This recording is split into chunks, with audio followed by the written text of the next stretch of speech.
Good day. Today we'll be having a look at cost volume profit analysis, or often called CVP analysis.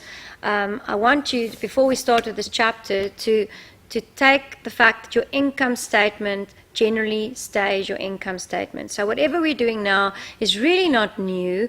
It's just putting different concepts in there for you to use so that you can get a little bit more out of the information. But the income statement as it stands, as you've memorized it, as you've seen it in your first and second year, remains the same. So let's have a look at the cost volume profit analysis we're going to do. Why do we use it? Why do we have cost volume profit analysis? It's a planning tool to see what's going to happen, to play what if scenarios. What if my sales volume goes up? What if my cost goes down? What if I sell more? What if I go into another market? To determine implications and effects of a decision, to make choices with some degree of certainty or planning. You can't just go into the dark. We simplify to make this work, and this creates a limitation to using cost volume profit analysis. Like anything, if you have a theory, there is always limitations because you need to make some assumptions. The 5-step decision-making process: identify the problem and uncertainties, obtain information, make predictions about the future, make decisions by choosing between alternatives using cost volume profit analysis, and then implement the decision, evaluate performance, and learn, which very few people really do.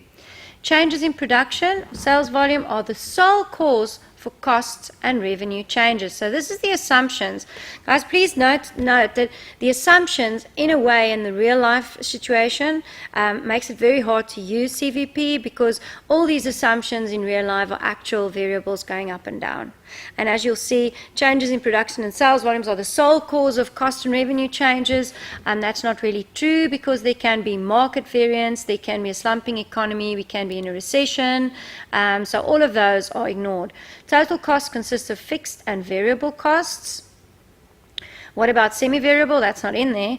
Revenue and costs behave and can be graphed as a linear function. Is that really true? If you've got a seasonal market, not really true.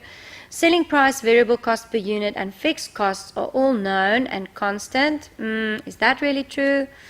In many cases, only a single product will be analyzed. If multiple products are studied, their relative sales proportions are known and constant.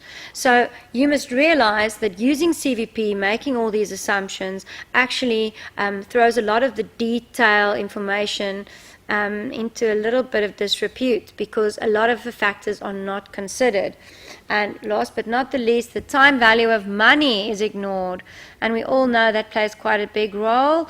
Over time, money becomes worth less. We're not even speaking about international and the global market. Basic formula: revenue minus variable cost minus fixed cost is operating income. What is that different to your income statement? It is not. It's just a different way of putting it. Where the following supporting equations hold: revenue is selling price times quantity sold, and variable cost is variable cost per unit times quantity sold. Okay. Contribution margin, we get that concept again. Manipulation of the basic equations yields an extremely important